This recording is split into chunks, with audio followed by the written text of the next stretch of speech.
Have you noticed your groceries cost more than they did a few years ago? That is inflation in action. Let us break it down.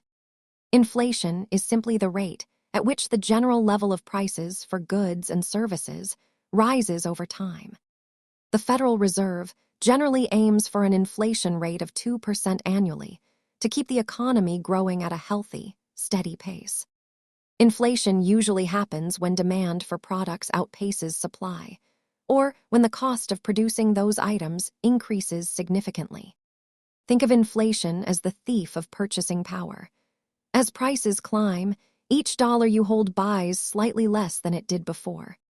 This chart shows how a steady 3% inflation rate reduces the value of $100 over 20 years.